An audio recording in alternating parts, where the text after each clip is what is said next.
Hello students, आप सभी का वेलकम है एक बार फिर से आपके अपने यूट्यूब चैनल ड्रीम क्लासेस पे।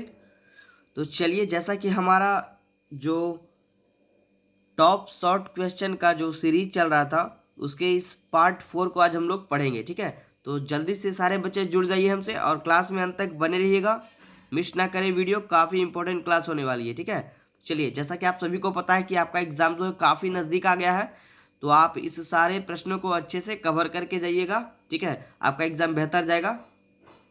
तो चलिए, आज के इस टॉपिक को स्टार्ट करते हैं। तो आज हमारा जो देखिए 30 प्रश्नों तक हमने पीछे कवर कर लिया था। आज हमारे इस शॉर्ट क्वेश्चन का 31वां प्रश्न है और इस पार्ट का पहला प्रश्न है कि टिंडल प्रभाव को लिखें। ठीक है, ये केमिस्ट्री की क्लास है, तो सभी बच्चे लास्ट तक बने रहिएगा जी और अच्छे से पढ़कर जाइएगा। सारा टॉपिक आपका क्लियर होगा यहाँ पर। चलिए देखिए, टॉपिक क्या है, टिंडल प्रभाव को लिखें। ठीक है, तो इसके आंसर को जानने से पहले जो भी बच्चे न्यू है चैनल पे सब्सक्राइब बटन दबा दीजिएगा और नोटिफिकेशन बेल एक दबा दीजिएगा जो बगल में रहता है, क्योंकि उसको दबाने से ये फ़ायदा होगा आपको कि अगली वीडियो जब हमारी आएगी, ठीक है, तो उसका नोटिफिकेशन आपको मिल जाएगी। चलिए, प्रश्न है हमारा, टिंडल प्रभाव को लिखें या टिंडल प्रभाव को परिभाषित करें। इस तरह से आपको एग्जाम में ये शॉर्ट क्वेश्चन में पूछेगा। तो इसका आंसर आपको देना है कि इसका अध्ययन सर्वप्रथम फैराडे ने किया। ठीक है, तो एक प्रश्न यहाँ पर यह भी बना कि टिंडल प्रभाव को किस वैज्ञानिक ने सर्वप्रथम अध्ययन किया इसका, तो फैराडे ने। ठीक है, इसके बाद जानना है कि इसका विस्तार पूर्वक अध्ययन टिंडल ने किया। टिंडल भी एक वैज्ञानिक का ही नाम था, तो स्टार्टिंग में सर्वप्रथम इसका अध्ययन किया फैराडे ने। ठीक है, फिर इसका विस्तार पूर्वक मतलब पूरा गहरे रूप से इसका अध्ययन जो है वो टिंडल ने किया। अब देखिए, ये जानते हैं क्या ये, तो कोलाइडी विलियन द्वारा प्रकाश का प्रकीर्णन ही टिंडल प्रभाव कहा जाता है। काफी इजी और टॉपिक एकदम क्लियर है हमारा कि कोलाइडी विलियन द्वारा प्रकाश का प्रकीर्णन ही टिंडल प्रभाव कहा जाता है। प्रकाश का प्रकीर्णन तो हम पीछे पढ़ ही चुके हैं कि जब प्रकाश की किरण बहुत सारे माध्यमों में फैल जाती है, ठीक है, अनेक भागों में फैल जाती है, तो प्रकाश के फैलने की इस घटना को प्रकाश का प्रकीर्णन कहा जाता है। चलिए, अब इसमें जानना है कि जब कोलाइडी विलयन में प्रकाश की किरणों को भेजा जाता है तो कोलाइडी कणों के द्वारा प्रकाश का प्रकीर्णन हो जाता है और इस घटना को ही टिंडल प्रभाव कहा जाता है। क्लियर है? चलिए, तो आगे बढ़ते हैं अगले प्रश्न पे। देखते हैं 32वां नंबर प्रश्न हमारा क्या कह रहा है। ये देखिए, काफी अच्छा प्रश्न ये भी है। कह रहा है निच्छालन, या कभी कभी आपको एग्जाम में मिल सकता है लीचिंग। ठीक है, तो दोनों पे ध्यान देना, कॉन्सेंट्रेट करना है। निच्छालन या लीचिंग एक ही होता है, इसको परिभाषित करें या यह क्या होता है इसको स्पष्ट करें। तो इसमें आंसर जानना है हमें कि यह अयस्कों की सांद्रण करने की एक रासायनिक विधि है। ठीक है, तो आपसे ये भी सवाल पूछ सकता है एग्जाम में कि अयस्कों की सांद्रण करने की एक विधि इनमें से कौन है। तो आपका जैसा ही निच्छालन दिखे ऑप्शन में या लीचिंग दिखे उसको टिक कर देना। ठीक है, तो इसमें जानेंगे कि यह अयस्कों की सांद्रण करने की एक रासायनिक विधि है और सामान्यतः निच्छालन के द्वारा, देखिए, सामान्यतः निच्छालन के द्वारा वैसे अयस्कों का सांद्रण किया जाता है जो किसी उपयुक्त विलायक में विलेय होता है परंतु अशुद्धियां अभिक्रिया नहीं करता है। ठीक है, एकदम इजी सा टॉपिक है, क्लियर हो गया आप लोग का, याद करके जाइएगा। चलिए, अगला काफी इंपॉर्टेंट और बेहतरीन प्रश्नों में से एक है 33वां नंबर। ये देखिए, कह रहा है जारन या भर्जन को परिभाषित करें। कक्षा 10 में भी हम लोगों ने इसको पढ़ा था और ये 12th में भी ये पूछता है क्वेश्चन कि जारन या भर्जन दोनों एक ही होता है। जारन या भर्जन को परिभाषित करें, क्या होता है। तो चलिए इसका आंसर जानते हैं। एकदम आराम आराम से टॉपिक क्लियर करते हुए जाएंगे और किसी बच्चे को अगर कोई दिक्कत हो तो नीचे हमारा कमेंट बॉक्स खाली पड़ा है, उसमें कमेंट करके सवाल को पूछ सकते हैं। और जो भी बच्चे अभी तक हमारे लर्निंग ऐप को नहीं डाउनलोड किए हैं वो जाइए अभी प्ले स्टोर पे, हमारे लर्निंग ऐप ड्रीम क्लासेस को डाउनलोड करके भी आप घर बैठे पढ़ाई कर सकते हैं। ठीक है, और जिन बच्चों को नोट्स चाहिए, हैंड रिटेन नोट्स और आने वाले एग्जाम के लिए गैसिंग क्वेश्चन चाहिए, हमारा व्हाट्सएप नंबर आपको दिख रहा होगा स्क्रीन पर, कॉन्टैक्ट करिए, हमारी टीम आपकी सहायता जल्द से जल्द करेगी। ठीक है, चलिए, सवाल हमारा था जी जारन या भर्जन को परिभाषित करें। तो इसका आंसर होगा अयस्क को वायु की उपस्थिति में, उपस्थिति मतलब मौजूदगी में, ठीक है, अयस्क को वायु की उपस्थिति में उसके द्रव्यनांक, ठीक है, उसके द्रव्यनांक से कम ताप तक गर्म करने की प्रक्रिया ही भर्जन कहलाता है। ठीक है, उसके बाद इसमें जानेंगे कि इस प्रक्रिया में अयस्क में उपस्थित अधातु अशुद्धियां ऑक्साइड के रूप में बाहर निकल जाता है तथा धातु के सल्फाइड का परिवर्तन धातु के ऑक्साइड में हो जाता है। ठीक है, इस प्रकार से इसका हम परिभाषा दे सकते हैं। एग्जाम्पल के तौर पे देखिए हम लोग लिख सकते हैं इसमें, ये देखिए ZnS प्लस O2, और यहाँ पर ZnS में 2 लगेगा, यहाँ पर 3 लगेगा संतुलन करने के लिए। ये देखिए जो है ये मेटल सल्फाइड है, यानी धातु है ZnS। ठीक है, जिंक सल्फाइड जिसे कह सकते हैं हम। ठीक है, इधर हो गया, देखिए ये अभिक्रिया किया। ठीक है, गर्म करने पर 2ZnO प्लस 2SO2, यानी मेटल धातु यहाँ पे ये वाला काम किया, ZnO वाला। ठीक है, तो इस प्रकार से ये प्रक्रिया पूरा होगा। क्लियर है? चलिए अगले सवाल की ओर बढ़ते हैं, तो ध्यान देते जाइएगा। कुछ भी कंफ्यूजन हो कमेंट बॉक्स में लिखकर पूछ सकते हैं आप सवाल को। चलिए 34वां सवाल हमारा है आज का, काफी अच्छा सवाल है ये भी जी, एग्जाम में ये पूछता है। प्रश्न है हमारा, देखिए नियस्तापन या कैलकुलेशन को समझाएं। इंग्लिश में हम लोग बोल सकते हैं कैलकुलेशन, और हिंदी में नियस्तापन। इसको समझाएं या परिभाषित करें। तो इसका जवाब क्या होगा, ये देखिए अयस्क को वायु की अनुपस्थिति में, ठीक है, अयस्क को वायु की अनुपस्थिति में उसके द्रव्यनांक से कम ताप तक गर्म करने की प्रक्रिया को ही हम लोग क्या कहते हैं, नियस्तापन कहा जाता है। ठीक है, क्या था एकदम अच्छे से देखिए सटीक आंसर इसका, अयस्क को वायु की अनुपस्थिति में उसके द्रव्यनांक से कम ताप तक गर्म करने की प्रक्रिया को नियस्तापन कहा जाता है। और इस प्रक्रिया में धातु के कार्बोनेट का परिवर्तन जो है वो धातु के ऑक्साइड में हो जाता है। जैसे कि देखिए एग्जाम्पल के तौर पे हम कह सकते हैं ZnCO3। ठीक है, यहाँ पे Zn देखिए जिंक जो है धातु का काम कर रहा है, मेटल का। जब इसको हम गर्म करते हैं तो ZnO प्लस CO2, ठीक है, ये मेटल ऑक्साइड और ये CO2 प्राप्त होता है। ठीक है, तो इस प्रकार से इसका हम एग्जाम्पल दे सकते हैं। चलिए, उम्मीद है मुझे कि सभी बच्चे को समझ में आ रहा होगा टॉपिक। ठीक है, एकदम टॉपिक क्लियर करते जाइएगा, परिभाषा एकदम अच्छे से समझ कर जाइएगा। अगर समझ में ना आए तो 2 बार जरूर देखिएगा इस वीडियो को।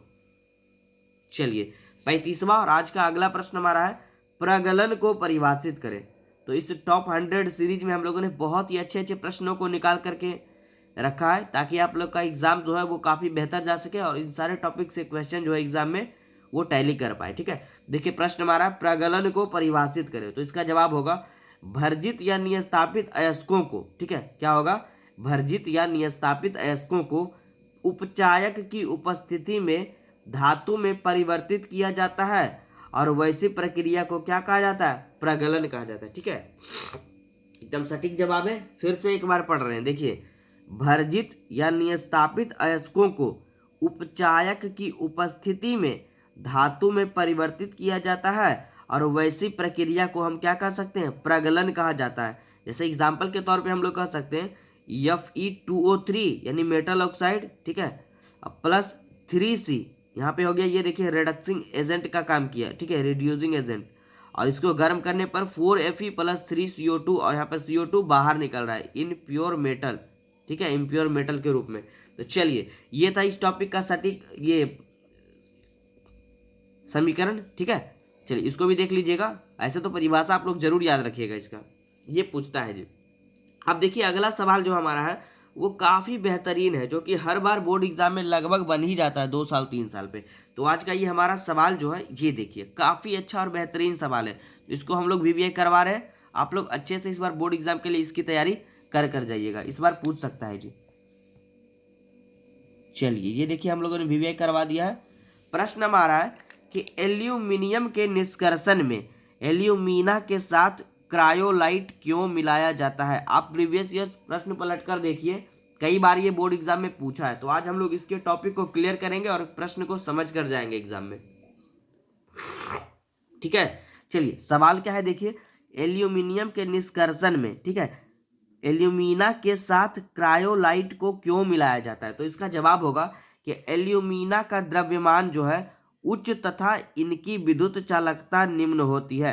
क्या है देखिए टॉपिक, एल्यूमिना का द्रव्यमान उच्च तथा इनकी विद्युत चालकता निम्न होती है, और क्रायोलाइट को मिला देने से एल्यूमिना का द्रव्यमान जो है कम तथा विद्युत चालकता अधिक हो जाती है। ठीक है, और यही कारण है कि एल्यूमिनियम के निष्कर्षण में एल्यूमिना के साथ क्रायोलाइट को मिलाया जाता है। देखिए समझिए, फिर से पढ़ रहे हैं, देखिए पहले बोला कि एल्यूमिना का द्रव्यमान जो है उच्च होता है तथा इनकी विद्युत चालकता निम्न होती है, मतलब कम होती है।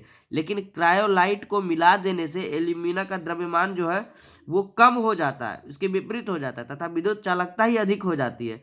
तो यही कारण है कि एल्यूमिनियम के निष्कर्षण में एल्यूमिना के साथ साथ क्रायोलाइट को मिलाया जाता है, ठीक है, ताकि हमारा जो वो प्रक्रिया है वो सही से हो सके, ठीक है।